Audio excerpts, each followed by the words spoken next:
네, 안녕하십니까. 행정부 이준성입니다. 마스크 쓰고 수업하라고 그래가지고. 여러분 왜 안 쓰세요? 아니에요. 안 써도 뭐. 이렇게 거리가 먼데, 예? 나도 이따 답답하면 빼야 되는데, 이게 어제 문자로 와가지고, 이게 선생님들도 꼭 마스크라고 그래가지고. 일단 첫 수업이니까, 이거 완전히, 예? 좀 미래사회도 아니고 말이죠. 자, 행정법, 우리 암기장 특강 하도록 하겠습니다. 일단, 정성 교수님 그 엑기스로, 원래 김희영 교수님 걸로 제가 작년에 했었는데, 이게 학생들이 보니까 다 이 정 교수님 걸로 대부분 교재를 하셔서, 그래서 이걸로 바꿨고요. 그리고, 실제로 작년에도 이제 올해에도 합격하셔가지고, 이제 이번에 인사 오신 그 학생도 작년에 이 교재로 열심히 하시더라고요. 근데 조심하실 거는 암기장 특강이 약간 위험성이 있습니다. 이게 왜 그러냐면 여기서 잘 이해가 안 되는 것은 여러분들이 꼭 뭐 큰 책이나 이런 걸 통해서 확인을 하셔야 됩니다. 근데 다행히 이 교재는 많이 거의 비슷해요. 그죠? 근데 이제 없는 게 그럼 뭐냐? 판례. 그죠? 판례가 이렇게 짜잘짜잘한 것들 그거 전부 다 그건 어쩔 수 없이 못 넣죠. 책 규모상. 근데 그게 없어도 사실 크게 문제가 될 건 없고요. 그다음에 이거 하시면서 반드시 여러분이 해야 할 게 케이스를 좀 풀어보셔야 돼요. 그죠? 그래서 케이스집을 다 여러분들이 우리 뭐 정 교수님 책도 그렇고 아니면 다른 데서 나온 걸 보시더라도 어쨌든 꼭 이거 하시면서 케이스로 여러분들 연습하셔야 됩니다. 책만 보면은 케이스 못 풀어요. 아시죠? 책만 보고 케이스는 뭐 여러분도 시험도 다 보셔야겠으니까 아시겠지만 책 가지고는 케이스 못 풉니다. 대신에 이제 여기서 많이 쓰는 것 뿐이죠. 그죠? 그러면은 뭐 여러분들이 어느 정도 학교에서도 수업을 하셨지만 행정법은 사실 이게 정규 강의 저도 뭐 정규 강의 때 들어봤지만 시험하고 좀 많이 다르기 때문에 이 시험에서만 쓸 수 있는 용어들 있죠. 그것도 뒤에 보면 정리가 잘 돼 있어요. 이게 5급 시험 학생들도 이거 요긴하게 잘 쓰는 편인데 그거 다 빼버렸구나. 새 책에서 그거 다 빼버렸네. 그죠? 원래 있었는데 그것도 다 빼버렸네. 그래 뭐. 자, 그럼 이제 일단 우리가 8회 정도 강의하는데 앞부분에서 아무래도 많이 하게 돼 있죠. 그죠? 앞부분에서 많이 하게 돼 있고 크게 우리가 제일 중요한 파트가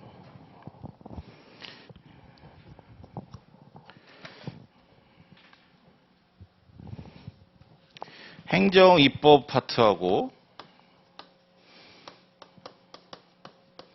그다음에 행정 행위. 그죠? 여기 앞에서 이제 제일 중요한 파트인데 행정법은 특이하게도 앞에 부분이 뒤에 이렇게 있어도 이미 앞에서 다 설명을 하고 있죠. 그게 책이 의미가 없어요. 앞뒤가 의미가 없습니다. 그죠? 그 다음에 우리가 알다시피 처분이라는 개념이 행정 뒤에 행정구제 파트에서 행정구제가 또 당연히 제일 중요하죠. 이건 이제 성질을 아는 것이고 법적 성질을 아는 것이고 이거에 따른 구제가 케이스에서 결국 이걸 물어보는 것이기 때문에 행정구제를 두 개로 나누어서 행정쟁송하고 그 다음에 손해전보로 이건 여러분이 나오면 무조건 이렇게 여러분이 생각하고 들어가셔야 됩니다. 왜냐하면 케이스를 풀 때는 최종적으로 이걸 묻는 것이거든요. 이게 이제 법적 성질에 따라 해당하는 것이고 행정법은 뭐 이제 해보시면 아시겠지만 나중에 가면 이제 거의 뻔합니다. 그래서 법적 성질과 권리 구제 이 두 개만 알고 계시면은 80% 이상은 다 풀리죠. 그죠? 그러니까 아주 특이한 문제가 아닌 이상은 그리고 우리 문제는 이제 아주 특이하게 내는 것이 가끔 이렇게 시도가 됐다가 요새 시험 보면 이제 거의 이게 일상화됐죠. 그죠? 그래서 다행스럽게도 조금 좀 편해지고 있습니다. 그래서 그걸로 생각하시면 더욱더 기본기에 충실을 하셔야 돼요. 그죠? 그래서 행정쟁송에서 우리 행정심판하고 행정소송. 이게 거의 이제 뭐 90%고, 그 다음에 국가배상, 손해배상이죠. 손해배상과 손실보상. 그래서 이게 이제 위법한 행위로 인한 손해배상이고, 이건 이제 적법한 행위로 인한 손실보상인데, 손실보상에서 요새 가끔씩 행정법 시험 문제, 다른 직렬은 이런 데도 보면, 손실보상에서 나오는 게, 그, 기준이 되는 게 이제 토지보상법이라고 있습니다. 여기서 요새 행정법 시험이 좀 많이 집중되어 있는 편이에요. 그래서 나중에 이 파트를 한번 전체적으로 한번 쭉 개관을 해드릴 건데, 왜 그러냐면, 토지보상에서 나오는 것들이, 그, 다른 우리 행정행위나 이런 데서 보는 거랑 조금 다릅니다. 여기가. 근데 이게 최근에 여기가 좀 많이 집중돼 있어요. 그래서 5급 시험이라든가 뭐 법원행시라든가 이런 데서도 계속 여기서 문제를 하나씩 내고 있습니다. 그래서 우리 쪽도 한번 나올 때가 됐다 이거죠. 그죠? 여기도. 그래서 저런 식으로 들어가는 거니까 제일 중요한 거는 2편에 나와 있는 여기랑 5편에 나와 있는 여기. 그죠? 요 두 개만 제대로 알고 계시면은 현재 법은 80% 이상 풀린다. 나머지 것들은 이제 저걸 이제 좀 더 풍성하게 가꿔주기 위한 것이죠. 아, 벌써 숨가쁘다. 아, 야, 하다가 슬쩍 벗어도 여러분들이 이해하시 기 바랍니다. 야, 이게 말하는 거랑 이게 다행히 이게 덴탈 마스크이긴 한데. 자, 그래서 저기에 집중해서 볼 거니까 여러분들이 저거 나올 때마다 이미 근데 이제 여기서 보통 우리가 흔히 하는 것들이 뻔하죠. 행정입법에서 이제 보통 보는 게 행정입법이 그냥 단순하게 우리가 이제 보통 보면 헌법, 법률, 명령, 규칙, 조례, 그죠? 이런 식으로 이제 쭉 이렇게 법적으로 순위가 지어지는데 결국은 행정입법은 여기에 해당하는 애들이거든요. 여기에 들어가는 이제 명령, 규칙, 그죠? 명령 규칙, 헌법에서 말하는 명령 규칙이랑 행정법에서 말하는 명령 규칙이랑 좀 다르죠. 헌법에서 말하는 명령 규칙은 사실은 그 헌법 조문에 있는 규칙 자체가 107조 2항에 있는 이미 명령, 법규, 아우 못하겠다. 안 되겠다. 이게 숨이 막혀서 안 되겠습니다. 앞에 안 계시니까. 자, 이 규칙이 사실은 여기 명령에 붙어 있는 규칙, 법령 보충적 행정 규칙을 우리가 보통 여기서 헌법에서 말하는 규칙이라고 하고, 우리 행정법에서 말하는 이제 행정입법에서 말하는 것은 이제 행정 규칙, 그죠? 그 두 개. 그래서 명령과 규칙에 있어서 이 법규 명령과 행정 규칙. 요것이 단순하면은 별 문제 없죠. 근데 항상 얘네들은 어떤 식으로 나오냐? 껍데기가 이렇게 있고, 그죠? 그래서 하나는 껍데기가 법규고, 속은 행정규칙이고, 하나는 껍데기가 행정규칙이고, 속은 법령규칙인, 법규명령인, 요거를 문제를 물어보죠. 그죠? 여기에서 사실 문제가 다 나옵니다. 앞에 부분은 뭐 이거 구분하는 건 문제도 아니고, 여기서 이제 보통 문제가 나오기 때문에 행정입법 하면 이제 요것만 우리가 파악을 하시면 되고, 그 다음에 행정행위도 뻔하죠. 기속행위, 재량행위. 요 두 개가 다잖아요. 특허나 뭐 허가나 이런 것들도 결국은 기속이냐 재량이냐가 최종적인 법적 성질이기 때문에 여기서 이제 결론이 나는 거죠. 그죠? 그래서 기속이냐 재량이냐 법적 성질을 맨 앞부분부터 벌써 그걸 물어봐요. 그래서 사실은 여러분들이 행정법 맨 처음에 공부할 때는 이거부터 구분하고 들어가야 됩니다. 그죠? 요거하고 그다음에 행정행위 자체의 성질, 즉 행정행위를 나중에 이제 처분이라고 부르잖아요. 처분성. 요 두 개만 알고 계시면은 보통 앞부분에서 할 수 있는 건 다 하죠. 근데 하필이면 이게 뭐죠? 이거는 행정 여기 소송에서 나오고, 그죠? 기속행위, 재량행위는 우리 공부하다가 행정행위 재량 2편에서 들어갈 때 나오니까 앞부분 공부할 때는 저 부분이 안 나와야 되는데 앞부분에서부터 이미 다 나와요. 그죠? 통칭에서부터 이미 저희에게 나옵니다. 법률유보원칙도 마찬가지고. 그래서 계속 책을 앞뒤로 왔다 갔다 하면서 보셔야 돼요, 여러분들이. 제가 말을 안 해도 저는 이미 안다는 전제로 이렇게 가도 여러분들은 사실 제가 이제 끊임없이 계속 말씀드리긴 하겠지만 그래도 중간중간에 계속 여러분들이 저거를 체크를 하셔야 됩니다. 그렇게 해서 하는 거니까 그걸 염두에 두시고, 그리고 행정법 제가 계속 그 케이스를 서술할 때 어떤 식의 문제로 들어가는지 계속 끊임없이 제가 말씀드릴 거니까 그거 말씀드리면서 하겠습니다. 그리고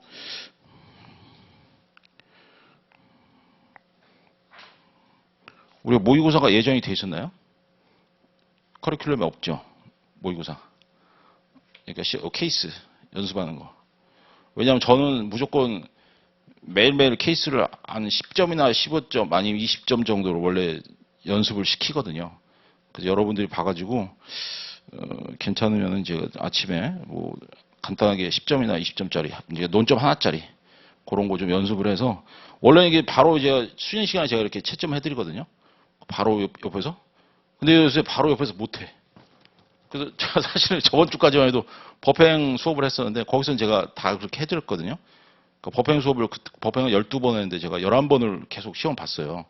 그러니까 초반에는 이렇게 쓰지 못하는 사람들이 한 3번, 4번 쓰면은 쓰기 시작하거든요. 그게. 그래서 그거를 한번 도입을 해서 여러분 쫄 건 없는 게 왜냐면 어차피 그거 뭐 여러분 봐야 돼요. 그죠? 그래서 한번 툭툭 던져볼 테니까 여러분들이 어차피 다 마스크 쓰고 하니까 뭐 옆에서 이렇게 제가 채점을 해도 쫄 거 없고 그다음에 만약에 이제 문제가 만약에 나가다 이러면은 뭐 여러분들이 어느 정도 예상하시고 그러니까 제가 그거 왜 하냐면 이거 케이스를 해결하지 못하면 아무 의미 없거든요. 그죠? 우리가 무슨 뭐 토론회야? 그죠? 토론회 아니죠, 우리. 시험 봐야지. 그러니까 시험 보는 걸로 할 거니까 하여간 제가 그거는 보게 되면은 이따 말씀 좀 드릴게요. 왜냐면 제가 옛날에 공부할 때 그랬는데 이게 같이 공부하는 거랑 쓰는 거랑 일체가 안 되면 의미가 없어요. 그죠? 여러분도 알죠, 그거. 근데 단지 미루는 것 뿐이잖아요. 근데 밀어봐야 소용없어요. 밀어봐야. 근데 이제 그것 때문에 막 싫어가지고 안 나오고 막 이런 사람도 가끔 나오는데 그거를 제가 여러분 눈빛을 보고 만약에 괜찮을 것 같다 그러면 제가 시도를 하고 하지 마 이러면 이제 제가 안 하는 걸로. 그래서 원래 이제 쉬는 시간 우리 이 정도 인원이면 보통 제가 쉬는 시간에 시점에서 금방 끝나요, 금방. 그죠? 근데 뭐 쫄 건 없는 게 어차피 케이스집에 나와 있는 걸 여러분이 모방해서 압축해서 쓰기만 하면 됩니다. 아시겠죠? 처음에는 케이스는 그렇게 시작한 거예요. 모방. 그죠? 나만의 창조적인 생각이 있을 리가 없기 때문에 처음엔 단순히 모방을 한 다음에 케이스집에 나와 있는 게 양이 많거든요. 그래서 그걸 압축해서 쓰는 거. 그거. 제가 작년에 그거 실제로 저랑 6월인가 요맘때구나. 요맘때 그러니까 한 소수 인원으로 작년에 그 팀장님이 특강을 부탁하셔가지고 소수 인원으로 제가 한번 했어요. 그렇게 해서 쓰는 걸 위주로 했는데 나중에는 아주 되게 고마워하시더라고요. 원래는 그렇게까지 제가 많이 시험 안 봐도 됐는데 저는 그냥 했다가 무조건 매일 봤거든요. 제가 옛날에 하도 그게 포원이 맺혀가지고 행정법을 시험을 안 보면 행정법은 특히 공법 계통은 헌법도 물론 마찬가지이지만 이게 쓰는 게 되게 중요합니다. 왜 그러냐면 민소나 형소나 민법이나 형법 같은 경우는 논점이 있으면 바로바로 이렇게 툭툭툭 쓰면 되거든요. 근데 이 행정법이나 헌법 같은 경우는 뭘 얘기를 하려면 꼭 그 안에 전제 조건이 있어. 그죠? 법적 성질이라든가 뭐 기속행위 재량이 이게 뭐냐. 그다음에 그게 왜 여기서 논의되는 건데 라는 그 부분을 언급을 안 하면 답안지가 절반밖에 안 됩니다. 점수가. 그러니까 그 전제되는 요건이 케이스집에 나와 있는데 케이스집에서 이걸 왜 얘기하는지 말을 안 해줘요. 말을 해줄 리가 없지. 책이니까, 그죠? 그러니까, 그거를 제가 옆에서 말을 해드려야 여러분들이 되게 이게 실감나게 들립니다. 아시겠죠? 그래서 그거를 제가 한번 시도를 한번 해서 해볼 테니까 여러분들도 잘 좀 한번 해보십시오. 나중에 하고 나시면 여러분들도 처음엔 좀 부담스러울지 몰라도 그리고 부담스러울 것도 없어요. 그죠? 저한테는 뭐 그냥 다 못 써도 상관없으니까. 그렇게 하도록 하겠습니다. 자, 어쨌든 그건 뭐 제가 진행하면서 하고 오늘은 일단 여기 통치행위 파트부터 이제 천천히 나가도록 하죠. 예. 초반에는 일단 양이 많기 때문에 앞부분에서 사실 행정법은 끝이 나요. 뒷부분은 거의 뭐 그냥 앞부분에 한 얘기를 다시 계속 돌리는 것 뿐입니다. 예. 그래서 앞에서 나오는 것들을 좀 보시고 거기서 한번 말씀드리자. 먼저 통치행위 3페이지요. 통치행위 사실 시험에 나오진 않죠. 그죠? 나오진 않는데, 우리 쪽이 가끔, 이 변시 쪽이 기본기를 가끔씩 이렇게 물을 때가 있어요. 그죠? 특히 기본기 파트를 되게 강조를 많이 하는데, 그럴 때 이제 가끔 써먹으라고 이제 나올 수도 있습니다. 근데 여기서 통치행위에서 연습할 거는 학설과 판례를 이제 어떻게 우리가 써나갈 것인지, 그것만 좀 언급을 하도록 하겠습니다. 그래서, 자, 먼저 통치행위, 그리고 이 교재에서 제일 여러분이 보실 때 조심할 거는 암기가 뭐 당연히 돼야겠죠. 그죠? 근데 어떤 암기냐? 개념, 그 다음에 판례. 요 두 개는 복습하실 때 꼭 암기해 주세요. 그리고 이거는 정리가 되는 게 뭐냐면 여기 교재에 나와 있는 걸 다 못 써요. 교재에 있는 거는 보통 이 작은 글씨로 3줄, 4줄이면 우리가 이거 다 쓰면 5줄, 6줄 나옵니다. 그죠? 양이 많아요, 이게. 이 작으니까 여러분 생각에 작으니까 그러면 왜 다 이걸 안 하겠어요? 이 양이 되게 많아 이게. 그래서 개념은 반드시 여러분들이 한 줄에서 2줄. 대부분 한 줄로 끝이 나죠. 그죠? 개념이 2줄 되면 머릿속에 안 들어오고. 판례는 이제 어쩔 수 없죠. 판례는 2줄 정도. 근데 판례도 사실은 5줄, 6줄 된단 말이에요. 그러니까 이 판례를 2줄로 줄이는 게 어떤 식으로 줄이느냐? 키워드. 그죠? 키워드가 되는 문구가 들어가게. 그래서 예전에는 한참 유행했던 게 판례 이름을 붙입니다. 무슨 판결에서. 말하면서 굉장히 막 잘하는 것처럼. 근데 무슨 판결에서 얘기해놓고 뒤에 내용이 없어. 기억이 안 나오니까. 그러면 의미 없죠. 사실 판례 이름은 중요한 게 아니고 판례에서 키워드. 이게 무슨 판례인지를 보여주는, 그 다음에 여기서 핵심 키워드가 뭔지를 보여주기만 하면 됩니다. 그러니까 그거를 여러분들이 그래서 자꾸 써봐야 된다는 얘기예요. 여러분 연습자 이렇게 용지 가져다가 옆에다가 이렇게 실제로 써보셔야 돼요. 써보시면서 계속 이렇게 정리를 하셔야 됩니다. 그게 하여간 되게 중요한 포인트가 되는 거니까 저거 2개만 꼭 좀 여러분한테 부탁드리겠습니다. 물론 이제 여기 나오는 판례가 한두 개가 아닌데 뭐 어떻게 판례를 다 하냐 그러지만 당연히 중요한 판례 위주로 제가 꼭 이거는 이렇게 하셔야 됩니다라고 말씀드리면 여러분들이 그것만 해주시면 됩니다. 자, 그래서 통치행위가 이제 의의하면 이제 개념이 나오잖아요. 그죠? 이런 것도 이제 이거 줄이셔야 돼요. 어떻게 해요? 입법, 행정, 사법 어느 것에도 해당하지 않은 제4의 국가작용으로서 고도의 정치성 때문에 사법심사 대상 제외된 행위. 이거 다 못 쓴다니까요. 그죠? 지금은 아니야 무슨 소리야 다 쓸 수 있어 이러지만 욕심 버리시고 절반으로 딱 잘라야 됩니다. 그죠? 그래서 만약에 이제 문제가 나왔다 그러면 물론 이제 통치행위 나올 확률이 굉장히 적습니다. 그래서 여러분들이 이제 기출문제 이렇게 나중에 체크도 하시겠지만 고도의 정치성 때문에 사법심사 대상에서 제외되는 행위. 이게 의의죠, 이게. 그죠? 그러니까 앞에 2줄 빼버리고. 저는 자꾸 그런 거 연습시킬 거예요. 왜냐면 그게 실전에서도 되게 중요한 포인트입니다. 그래서 고도의 정치성, 그 다음에 사법심사 대상에서 제외. 이게 핵심 워드죠. 그죠? 통치행위는. 그래서 통치행위를 인정한다는 것 자체가 사법심사 대상에서 뺀다는 말이 돼버리는 거예요, 이거는. 그죠? 개념이 곧 이게 학설이 돼버립니다, 이게. 그래서 여기 이제 통치행위는 이제 예전에는 인정한다, 부정한다 이런 얘기도 나왔죠. 이것도 이제 다 거의 빠져버리고 여기서는 판례, 대법원 판례랑 헌재 판례를 가져다가 이제 통치행위냐 아니냐, 그죠? 헌법에서 나온 얘기잖아요, 그죠? 그래서 비상계엄 선포라든가 남북 정상회담 개최라든가 독립유공자 서운수 이렇게 있는데 여기서도 이제 다 할 거 없어요. 2번째 거. 왜냐하면 이게 너무 유명한 판례이기 때문에. 그래서 우리 김대중 대통령 때죠. 지금 이제 이번에 국회의원은 떨어지셨지만 박지원 그때 당시 통일부 장관. 그래서 남북 정상회담 개최에서 대법원 입장이 남북 정상회담은 통치행위이기 때문에 요거는 제외한다. 이런 말이 나오죠, 그죠? 그거는 이제 사법부가 판단할 수 없다 그러고 대신에 이제 거기 다만 이 앞에 그 다만 앞부분 있죠. 그게 이제 큰 책이 있습니다. 큰 책에. 그죠? 아니면 밑에 있는 판례 번호에서 여러분이 찾아보셔야 되는데 이게 이제 중요한 내용이 아니기 때문에 그냥 이 정도만 봐셔도 큰 상관없어요. 그래서 남북 정상회담 개최는 이게 이제 북한한테 그 송금한 게 있거든요. 그거는 사법심사 대상. 그죠? 그러니까 대법원 판례가 남북 정상회담 개최 자체는 통치행위로 봐서 거기에 대해서 심사할 수 없다고 한 발 뺐죠. 그지만 그거에 관련돼서 송금한 행위가 있었어요. 그거는 사법심사 대상으로 하겠다. 하나의 판례에서 2개를 뽑아낼 수 있으니까 아주 좋은 이해가 된다는 거죠. 그래서 그거만 체크하시고, 그 다음에 헌재. 헌재에서는 여러분이 헌법에서 많이 공부하셨죠. 대통령의 긴급재정 경제명령, 대통령의 이 김영삼 대통령 때 우리 뭡니까 금융실명제, 그죠? 그래서 금융실명제 때 원래는 대통령의 긴급재정 경제명령이니까 이거는 우리 통치권으로 해서 사법심사 대상이 안 된다고 하는 게 원래 원칙이었는데 이때 헌재가 입장을 바꾸죠. 뭐라고? 거기 3번째 줄. 국민의 기본권 침해와 직접, 직접이 키워드예요. 직접에 동그라미 넣으시면 직접 관련되는 경우에는 헌법재판소의 대상이 된다. 그래서 이때 갑자기 적극적으로 헌재가 통치행위에 대해서 사법심사를 하기 시작했죠. 하지만 양가로 이번에 노무현 대통령 때는 이라크 파병이 있었죠. 이라크 파병 때는 한 발 또 빼버립니다. 그죠? 그래서 사법부가 자제한다 이러면서 요거에 대해서는 판단하지 않겠다 이렇게 얘기했죠. 그래서 헌재는 여러분 어차피 헌법도 아시니까 헌재 판례는 알아두시면 더 좋죠, 그죠? 이 두 개가 이제 쓰시면 되는 거예요, 통칭에서. 예.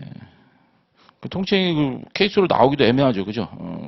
통칭이 케이스로 나오기도 되게 애매해서 나온다면 이제 이 통칭이 인정한 판례가 있냐, 뭐 이런 식으로만 나올 겁니다. 그래서 통칭 그 정도 보시고, 자 이건 이제 연습용, 그죠? 연습용 이거 이제 본격적으로 이제 법률유보 원칙부터 들어가다 봅니다. 자, 법률유보 원칙은 행정법에 있어서 앞부분부터 뒷부분까지 거의 모든 것을 다 이제 통과하는 내용이죠. 그래서 법률유보 원칙은 우리 의 적용 범위 이렇게 나오죠. 이 법률유보 원칙에 의해서 문제가 나오면 법률유보 원칙에 위반되는가 위배되지 않는가 이런 식으로 문제 나와요. 그러니까 당연히 법률유보 원칙에 반하냐 반하지 않냐를 얘기하려면 법률유보 원칙이 뭐라는지를 알아야죠. 그죠? 그리고 법률유보 원칙을 하필이면 또 해석하는 학설이 있어. 그죠? 여기 이제 드디어 학설이 나온 겁니다. 그래서 학설은 아직도 학설이 좀 뭐 요새 특히 이제 민법이나 이런 데서는 거의 학설이 빠지는 추세지만 행정법이나 이쪽은 헌법도 거의 학설이 없죠. 그죠? 그냥 대법원 판례나 헌재 판례 얘기해보면 끝나니까. 근데 행정법은 아직도 학설이 남아있고 학설에 따른 결론이 달라집니다. 그래서 어쩔 수 없이 행정법은 학설을 여러분들이 대신에 학설도 많이 할 필요 없어요. 여러분 그 학설 물어보시면 되는데 학설이 보통 막 4개, 5개 나오죠. 이렇게 이런 경우도 있어요. 보통 3개까지 많이 나오고 이렇게까지는 할 필요 없고 보통 학설은 2개 이상이면 학설은 점수가 끝납니다. 아시겠죠? 2개를 쓰건 3개를 쓰건 점수가 똑같아요. 이렇게 알아서 두시고 그 다음에 학설은 2개나 3개를 써도 상관없고 그 다음에 판례 당연히 그죠? 판례 하나 잘 쓰는 게 학설을 커버할 수 있는 점수가 되는 거니까 학설 판례를 2개를 다 여러분들이 쓰실 때는 당연히 학설은 2개. 근데 하필이면 내가 취하는 결정은 절충설이야.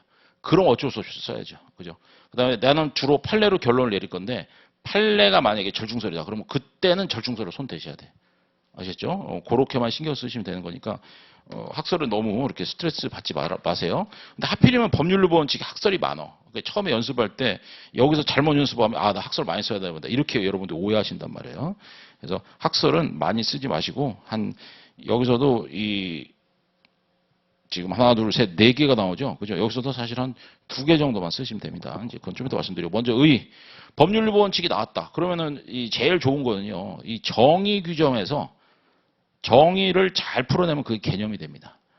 그죠? 우리 정의는 대부분 이 법률 용어는 한자잖아요, 한자. 한자이다 보니까 여기만 잘 풀어내도, 근데 이제 한자 용어가 잘 익숙하지 않지만, 그래서 법률유보 원칙을 그대로 한번 뽑아볼까요? 법률유보 원칙은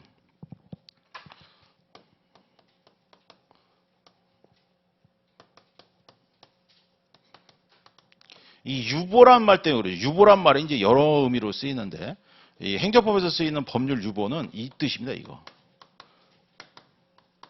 어디에 근거한. 그러니까 해설이 되죠. 법률에 근거한 행정의 원칙.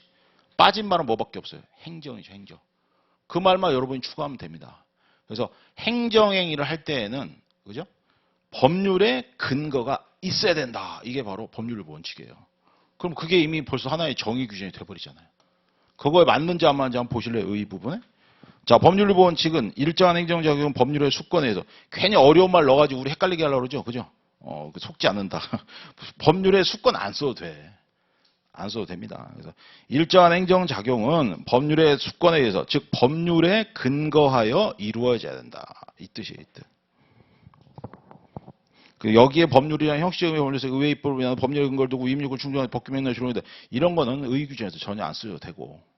그러니까 여러분 연습하실 때 어떻게 해요? 의회에서 안 쓰셔도 되는 거는 연필로 옆에 이렇게 쓱쓱 긋는 거예요. 이렇게.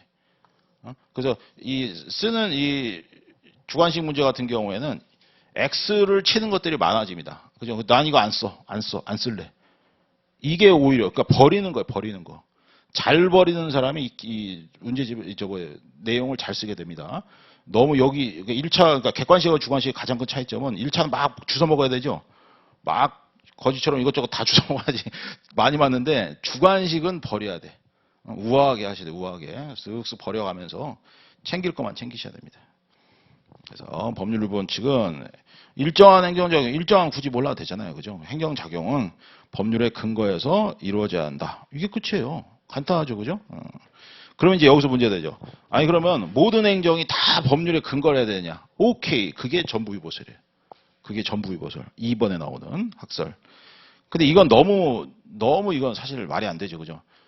아니, 행정행위는 즉시 바로바로 해야 되는데, 요새같이 코로나 이럴 때 막 바로바로 해야 되는데, 그거에 어떻게 딱딱 맞춰서 법률이 모든 거에 있어서 다 있냐고요. 그럴 수가 없잖아요. 그래서 중요한 거 위주로 하자. 그게 이제 침해유보설. 그죠? 침해유보설이라든가 급부행정유보설은 영역을 특정 지어주죠. 그래서 침해유보설 같은 경우에는 특히 침해행위를 할 때는 반드시 법률의 근거를 둬라. 왜? 국민의 기본권을 건드리는 영역은 법률로서밖에 커버를 못한다 이거죠. 그래서 법률의 근거를 할 때는 침해 행위에서만 침해 행위 할 때는 반드시 법률의 근거를 둬라. 그거고. 그래서 벌써 학설 2개가 끝나버렸어요. 그죠? 원래대로면 이렇게 넘어가는데 우리가 나중에 이제 본격적으로 취할 견해가 4번이거든요. 4번. 중요사항 유보설. 또는 본질성 유보설, 본질사항 유보설. 학설이 이렇게 2개로 나오죠. 이것도 고민하지 마세요. 이거 중에 하나만 택해서 하나만. 내가 마음에 드는 용어로. 주관식이 좋은 게 뭐예요? 내가 원하는 표현을 내가 쓰면 됩니다. 아무도 거기에 대해서 상관하지 않죠. 그래서 중요사항 유보설을 쓸 건지 본질사항 유보설을 쓸 건지 정해. 그죠? 그래서 그 중에 하나만 쓰고 하나는 역시 또 연필로 X. 괜히 욕심 가져가지고 2개 다 하면 머릿속에서 나중에 그게 따로 놀아요. 따로. 나중에 쓸 때는. 그래서 그냥 중요사항 유보설 제일 좋잖아요. 편하고. 그죠? 예, 중요사항 유보설로 쓰던가 아니면 뭐 본질이 중요하다고 본질로 하시던가. 혹은 거기 밑줄 친 거 의회 유보설이라고도 합니다. 의회 유보설. 왜냐하면 법률을 만드는 건 의회니까. 그죠? 그렇게 해서 가도 되고. 그러니까 무려 학설 이름이 3개나 나와. 그중에 헌법이랑 만약에 공통된다. 그럼 헌법이랑 같이 쓰던가. 헌법에서는 이거 본질성 유보설 뭐 이쪽으로 가죠. 그죠? 주로. 그러니까 그걸로 가셔도 되고. 그러면 중요사항이 뭐냐 이거죠. 그죠? 그러니까 학설을 자꾸 학설하고 나오고 이렇게 대화를 해야 돼. 야, 너 네가 말하고자 하는 게 뭐야? 이렇게 자꾸 이제 보시면서 그럼 중요한 게 뭔데? 침해도 중요하고 급부행정도 중요한데 진짜 더 중요한 거 뭔데? 라고 물어봤더니 학설이 뭐라고 하냐면 거기 밑줄 친 거에 밑에 세 번째 줄. 국민의 권리 의무에 관련된 걸 중요하다고 보는 거예요. 그죠? 그래서 국민의 권리 의무와 관련이 있으면 중요하고 그것은 반드시 법률에 근거를 둬야 된다. 이게 중요사항 유보설입니다. 그리고 그 법률로 정하는 게 의회이기 때문에 그래서 의회 유보설이라도 부르고요. 학설 욕심내지 마세요. 이름은 3개 중에 하나만 정해. 하나만. 반드시. 이거 괜히 욕심내고 진짜 여러분 시험장에서 아작나요 이거. 꼭 하나만. 예. 자, 이제 판례는 우리 헌법에서 많이 봤던 KBS 판례, 그죠? 그래서 텔레비전 방송 수신료, KBS죠. KBS의 금액 결정에 여기 중요한 게 기본권이 뭐예요? 텔레비전, KBS 방송 수신료 기본권은 재산권이죠, 재산권. 4,000원이 무슨 재산권이야? 야, 1,000만 명이 4,000원씩 내봐요. 얼마 액수가 많은데, 그죠? 당연히 이거 중요한 기본권입니다. 그래서 텔레비전 방송 수신료를 정할 때 의회나 그죠 국회에서 관여가 없이 자기들끼리 정했거든요. 그래서 그거에 대해서 이제 위헌을 때리면서 본질 사항에 대해서는 국회가 관여를 해야 된다라고 해서 얘기를 했죠. 그리고 거기 판례 보시면 맨 마지막 줄에 중요 사항 유보설의 입장이다 이런 말 쓰죠. 아, 요건 약간 독에 든 성보야 같은 거. 옛날엔 최점평에 뭐라고 했냐면 특히 우리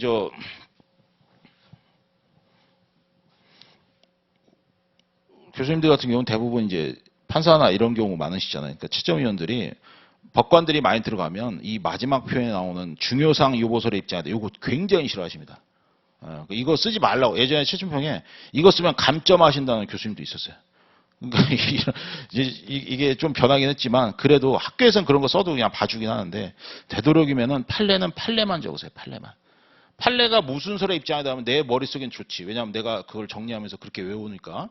편하긴 하지만 그게 되도록이면은 그냥 뭐 써도 상관없습니다. 요새는 원체 다 모두가 쓰니까 상관없긴 한데 되도록 그냥 판례 원문으로 원문을 하시고 뭐 정 써야겠다 그러면 그냥 중요사항 유보설과 같다고 볼 수 있다 뭐 이런 식으로 여러분이 슬쩍 말을 붙이던가 이렇게 하시면 좋고 되도록이면 판례는 원문 위주로만 그렇게 하시면 되겠습니다. 그 다음에 이제 판례 또 있죠. 뭐 대법원의 주택재개발 사업시행 이런 거는 그냥 여러분들이 골라서 쓰는 거기 때문에 하나만 쓰시면 돼요. 하나만. 그 대부분 판례는 뭐냐면요. 그 주택 재개발하려면 보통 이제 만약에 여기 뭐 관악구를 재개발한다. 그럼 관악구 할 때 여기 토지 소유자들이 동의를 해줘야 여기를 재개발할 거 아닙니까? 왜냐면 이분들은 이것 때문에 나갔다가 다시 돌아와야 되니까. 이 사람들의 동의가 되게 중요하니까 동의를 얼마나 받아야 되니까 40%냐 50%냐 60%냐 70%냐 요거를 정하는 게 굉장히 중요하죠. 그죠? 그래서 그것이 법률 유보 원칙에 들어가야 될 것 같은데 여기 판례 보시면 그 밑줄 쳐놓죠. 중요사항 유보설 관점에서 주택 재개발 조합의 사업 시행인가 신청 시 토지 등의 소유자의 동의 요건은 법률 유보 원칙이 적용된 영역이 아니라고 판시를 해버렸어요. 굉장히 중요한데, 그죠? 2007년에만 해도 이런 식이 있었다는 겁니다. 왜 그럼 별로 아닌 걸로 봤냐 했더니 맨 위에 두 번째 줄에 절차적 요건에 불과하다는 거예요. 절차적 요건.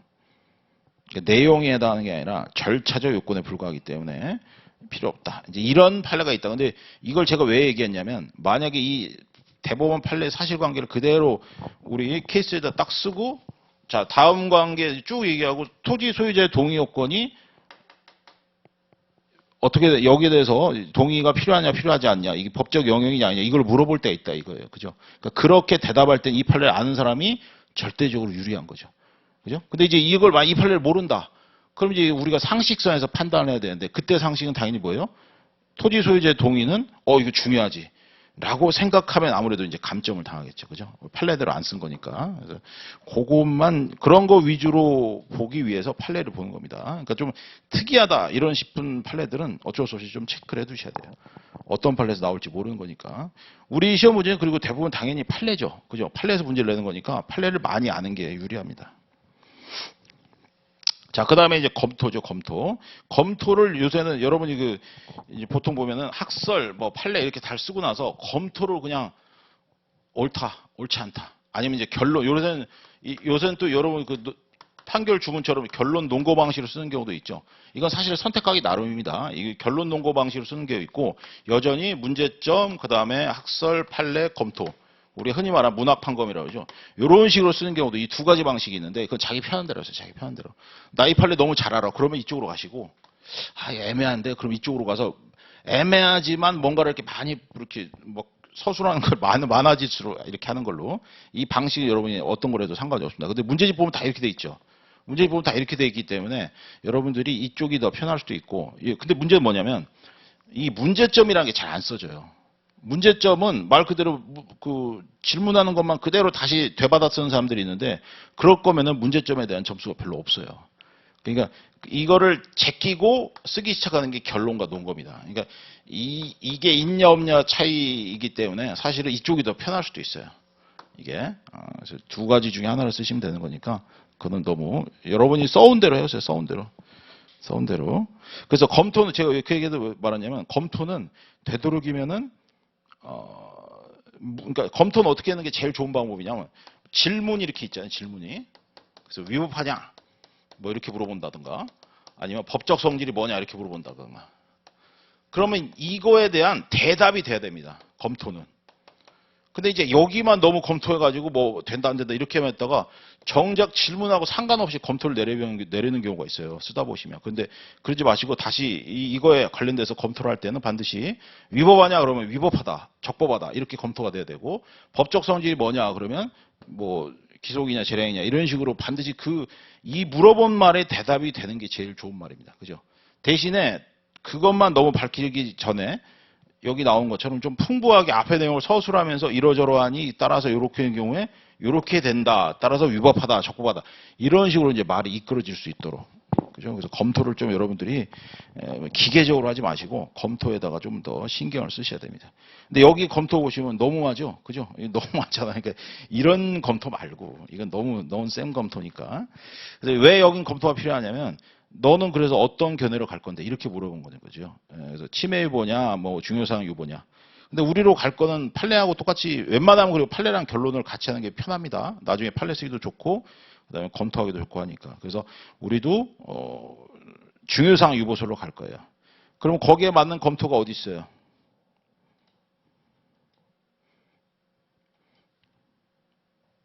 첫 번째 단락. 그죠? 법률 유보 원칙을 왜 하냐 이거예요. 왜? 법치행정의 원리에 법률 유보 원칙이 있는데, 그죠? 그러니까 이런 것들이 이제 생략된 말입니다. 갑자기 법치행정이 나오죠. 암기장에 행정에서는 힘든 게 그런 거예요. 이 법치행정은 큰 책은 있습니다. 그래서 법치행정은 크게 두 가지. 법률 유보랑 법률 우위로 나뉘거든요. 요 두 개가 법치행정입니다. 이게. 그래서 법대로 다스리는 행정 이 뜻인데 이렇게 행정이 법에 의한 통치가 되기 위해서는 법률에 근거를 두거나 법률을 어기면 안 된다. 우위란 말도 이게 해석이 잘 안 돼요. 법률 우위가 뭔데? 우리가 이 계단이론이라고 그러죠. 그래서 이게 법률이고 이게 명령 규칙이나 이런 행정행위라면 얘들은 이거 이상을 올라가면 뭐가 돼요? 여기 선을 넘기면 이게 위법이에요. 따라서 법률 우위 원칙은 이거를 넘기면 안 된다는 뜻입니다. 그죠? 그래서 법률 우위 원칙은 요거를 넘기면 뭐 별것도 아니잖아요. 법률 별것도 아닌데 이렇게 한자로 우위 이런 말을 쓰니까 뭔데 그게? 이렇게 자꾸. 그러니까 이게 이제 개념이 생활화가 돼야 됩니다. 그래서 법률 우위와 법률 유보 이렇게 크게 두 가지로 나오는데 그 중에 이제 여기를 우리가 보고 있는 거죠. 여기를. 이런 것들도 이제 문제제기 같은 데서 이렇게 문제가 나왔을 때 법률유보 원칙에 대해서 이렇게 물어본다 그러면 법률유보 원칙이라는 것은 원래 법치행정에 속하는 것으로서 법률유보와 법률 우위로 나누는데 그 중에 법률 우위에 대해 유보에 대해서 말하겠다. 뭐 이런 식으로 이제 들어가는 게 문제점에서 좋은 문제점 같은 게 되는 거죠. 근데 그런 것들이 이제 나중에 좀 많이 써보고 나서 하는 거니까 지금은 거긴 욕심내지 마시고 지금은 그냥 묻는 말에만 따박따박 대답할 수 있도록. 그래서 법률유보 원칙은 결국 법치행정의 테두리에서 하는 건데 이거 다 왜 하냐 이 말이야. 이거 왜 하는 거야 우리가. 그죠? 이거 다 뭐하러 하냐. 어떻게 하면 국민의 권리 의무를 제대로 지켜줄 수 있느냐. 이게 포인트죠. 다 하는 이유가 뻔한 거란 말이에요. 그래서 거기 두 번째 줄에 검토해서 법치행정이라는 원리라는 것은 바로 밑에 줄 결국 국민의 기본권 그죠? 헌법이랑 같이 싹 매치가 되잖아요. 그래서 국민의 기본권을 보장한 것을 목적으로 하기 때문에 그래서 중요사항 유보설도 결국 기본권 지키고자 하는 학설이잖아요. 그죠? 그래서 중요사항 유보설이 타당하다. 그래서 같은 취지를 말하는 거니까 그렇게 해서는 두 줄로 끝내는 거예요. 아시죠? 그러니까 상관없는 말들은 다 쳐내고 이 작은 책을 쳐낼 게 있냐? 뭐 엄청 많아. 다 쳐내야 돼. 다. 그죠? 그래서 내가 쓸 수 있는 용어로 다 말을 바꿔내야 됩니다. 그래서 암기장 강의 때는 여러분들이 조심할 게 이제 전제되는 조건들이 없이 훅훅훅 들어오니까 그거 전제되는 조건들을 알고 제끼는 거랑 모르고 제끼는 거랑 그걸 좀 잘 구분하셔야 되고 그다음에 여기 나와 있는 것도 양이 많은 거기 때문에 다른 암기장도 마찬가지예요. 연필로 다 쳐내야 돼. 내가 쓸 수 있는 최적의 그 양으로 만들어 놓으셔야 됩니다. 아시겠죠? 그렇게 해서 뭐 학설 두 줄, 뭐 판례 두 줄, 검토 세 줄, 의 두 줄, 뭐 이런 식으로 딱딱딱딱 해놔야 돼요. 그게 아주 중요한 포인트입니다. 오케이. 자, 그럼 이제 그 다음에 이제 법률유보 원칙 했으니까 이제 법치행정이 끝났어요. 큰 책에서는 그래서 법치행정하면 요거 설명하고 요거 설명 이렇게 하는데 법률유보는 별로 시험에 안 나오니까 얘 제껴버린 거예요. 그리고 요것만 나온 거예요. 요것만. 아시겠죠? 이렇게 알고 우리가 제끼는 거랑 모르고 제껴지는 거랑 다릅니다. 그래서 알고 제껴야 돼. 알고. 저렇게 해서 이제 일단 제꼈고 오케이 알았어. 그럼 법치행정 먼저 알겠고 그럼 이제 들어가 봤더니 정작 법을 얘기하는 게 아니고 갑자기 비례원칙, 신뢰보호 원칙, 자기구속 원칙, 부당결부 원칙. 그죠? 그게 하나, 둘, 셋, 넷, 2, 3, 4, 5가 하나의 테두리. 2, 3, 4, 5. 이제 그 얘기가 왜 나왔는지 한번 볼게요. 모든 행정법 교과서가 앞에다가 행정법의 일반 원칙을 쓰는 바람에 어쩔 수 없이 우리가 그렇게 하게 되는데.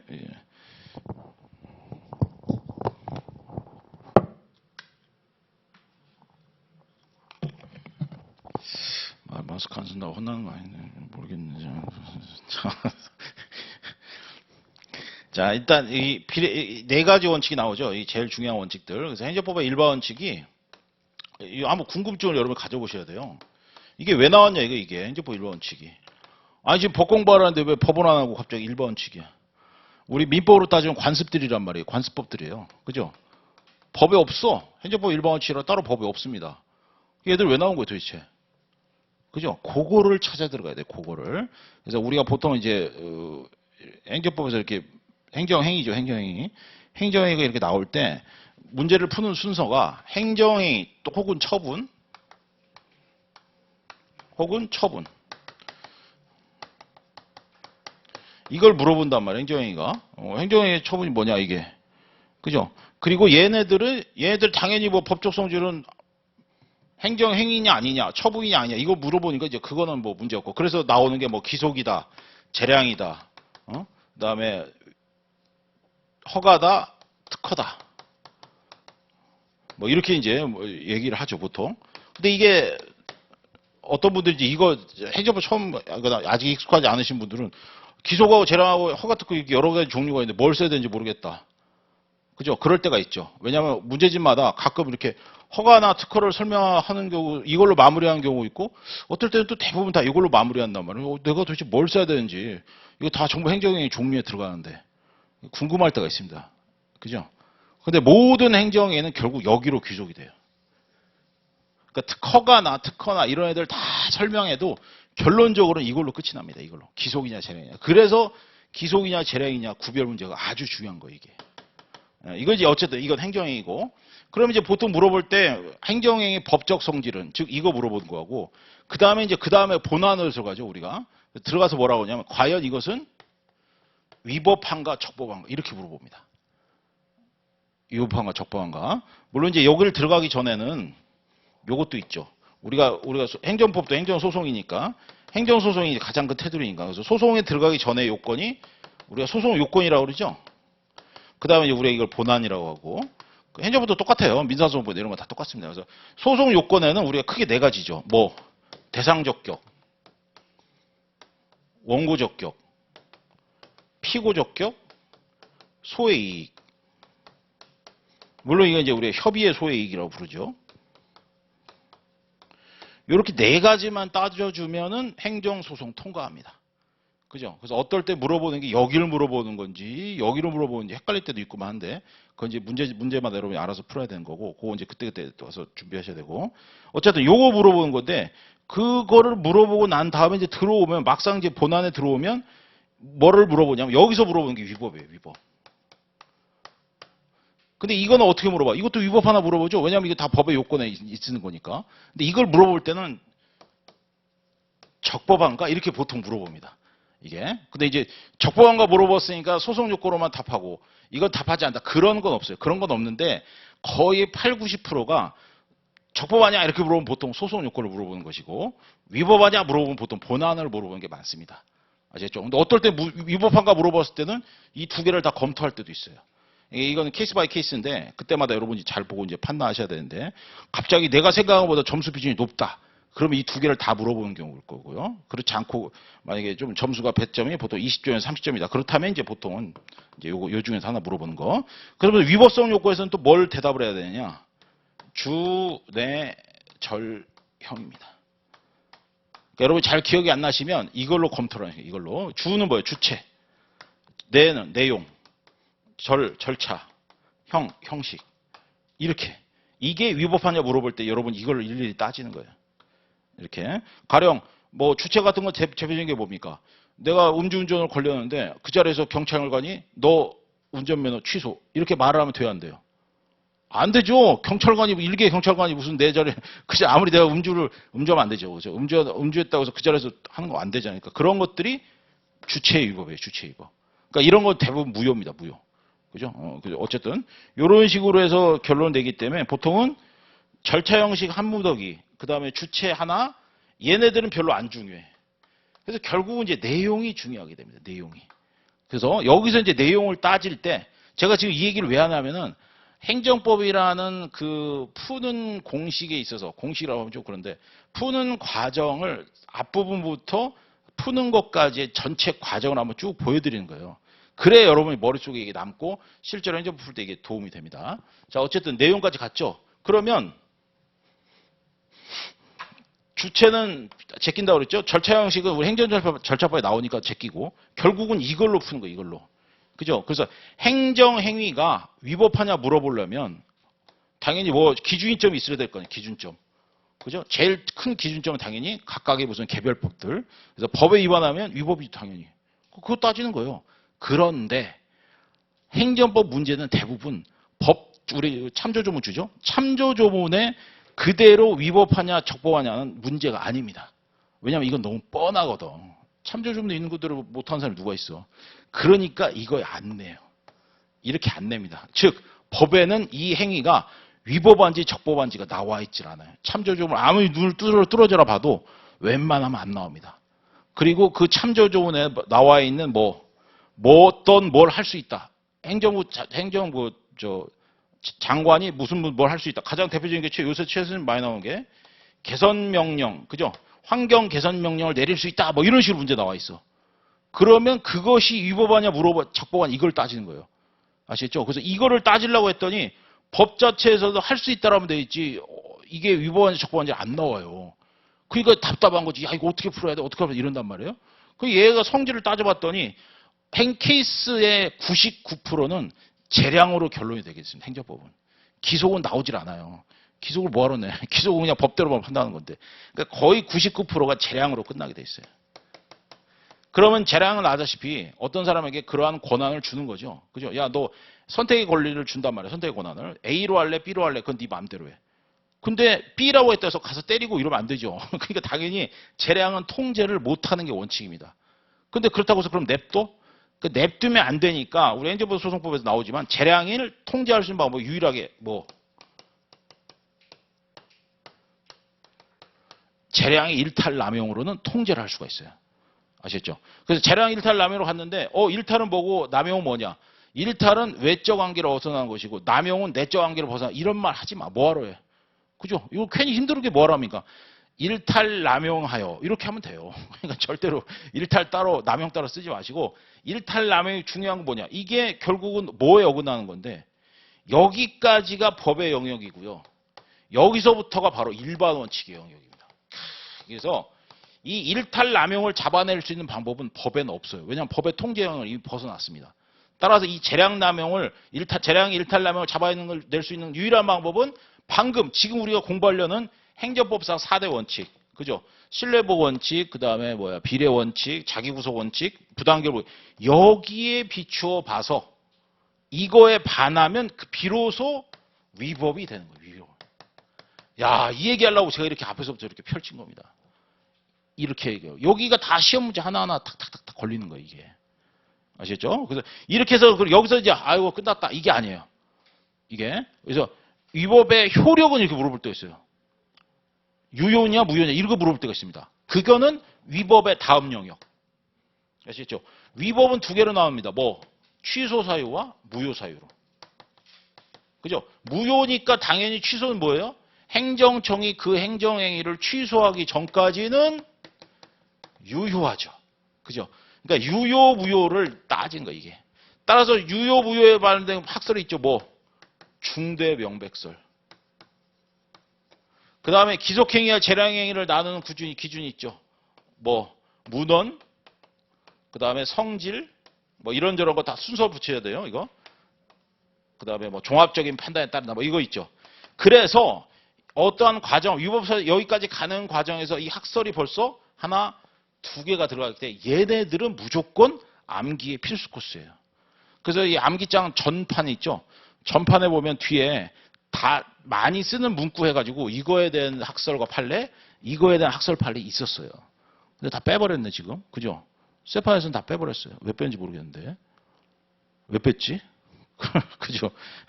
제법 그걸로 학생들한테 많이 도움을 주곤 했는데 그걸 빼버렸습니다. 어차피 있으니까. 그래서 비례원칙을 들어가는 이 과정이 그죠? 이 행정법상 1번 원칙 이게 여기에 주소가 여기에요. 여기. 이거. 그러니까 저기를 들어가려면 뭘 따져야 돼요? 당연히 법적 성질을 따지고 기속이냐 재량이냐. 보나마나 재량일 거니까 재량은 결국 일탈남용을 따질 것이다. 그래서 일탈남용 뭘로 잡느냐? 행정법상 1번 원칙을 따진다. 그러면 그 효력은 어떻게 되느냐? 취소나 무효. 근데 취소일 확률이 되게 높죠. 그죠? 웬만하면 취소로 가는 게 많습니다. 그래서 대부분 또 취소 쪽으로 가니까 이렇게. 이렇게 해서 쭉 따지는 행정법이 이게 전체적인 궤관이에요. 이거를 내가 머릿속에 가지고 있는 거랑 머릿속에 가지고 있지 않은 거랑 차이가 엄청납니다. 그래서 케이스를 여러분이 한 4, 50개를 풀어봐야 이게 잡혀요.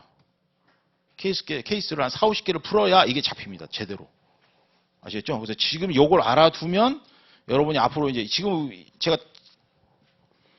좀 미덥지 않은 거 뭐냐면 이게 다 사실은 본문 내용이기 때문에 이거 백날 해도 케이스 푸는 데는 사실은 큰 도움이 안 돼요.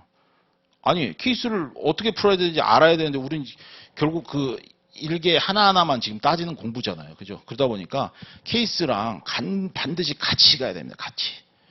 아시겠죠? 그래서 만약에 뭐 이걸 보시고 집에 가서 연습하실 때 여기에 관련된 문제를 찾아서 여러분들이 케이스 연습하시면 좋다 이겁니다. 그래서 꼭 그게 필요하다는 거죠. 자, 비례 원칙. 그 비례 원칙 비례 원칙 하나만 하고 쉴게요. 비례 원칙 별로 안 중요하니까 아니 안 중요한 건 아닌데 되게 간단하니까 한 5분도 안 걸려서 끝날 겁니다. 자, 그래서 이제 일단 현재법사 1번 원칙. 당연히 전제가 뭐예요? 재량행위. 재량행위를 위법성과 연결시키는 개념이 바로 비례 원칙이에요. 그래서 케이스 풀다 보면 어떻게 나옵니까? 이 사람이 영업정지 몇 개를 받았는데 알고 봤더니 뭐 남편은 암에 걸려 있고 자식들은 뭐 2살, 3살이고 이 사람한테 영업정지 때리면 이 사람은 회생불능바 이런 식이 나온단 말이에요. 그죠? 그런 걸 해도 되냐라고 물어볼 때 비례 원칙이 많이 나와요. 그래서 비례 원칙은 자, 비례 원칙 의입니다. 의. 비례 원칙 의 쓰는 게 의외로 생각보다 잘 안 잡혀요. 목적과 수단 사이에 합리적 비례 관계가 있어야 한다. 별것도 아니죠. 근데 원래 이제 정의 규정에 또 정의가 들어가면 별로 안 좋잖아요. 느낌상. 그래서 목적과 수단 사이에 비례가 있어야 한다. 비례 원칙인데 비례가 있어야 한다. 이게 좀 이상하죠. 근데 어쩔 수 없어요. 비례 원칙은 그거는 어쩔 수 없습니다. 그래서 대신에 뭘 넣었어요? 목적과 수단을 넣었죠. 그럼 충분해요. 그죠? 목적과 수단 사이에는 합리적인 비례 관계가 있어야 된다.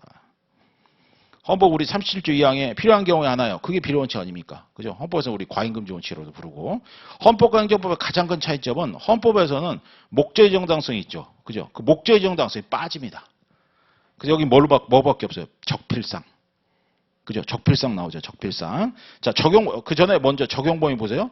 적용 범위 보시면 모든 행정행위에서 재량권의 통제 원리로 활용됐다.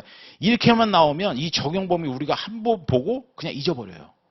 근데 지금 이걸 보고 나니까 뭐예요? 아, 이거 이렇게 되네 여기. 그죠? 이 재량을 잡으려고 하기 때문에 비례 원칙이 필요한 거다. 이게 이제 보이잖아요. 이게 사실 한 줄밖에 안 되지만 왜 밑줄이 쳐 있는지 보이는 거죠. 그죠? 이게 재량의 통제 원리. 그럼 이제 비례 원칙은 크게 세 가지. 적필상. 그리고 여기서 이제 중요한 건 상당성입니다. 상당성. 자, 일단 그럼 여러분 이제 쓰셔야 돼요. 비례 원칙을 써야 돼요. 그럼 적합성 원칙 뭐라고 쓸 거야? 그죠? 키워드가 있어야 되는 키워드가 적합해야 돼. 뭐가?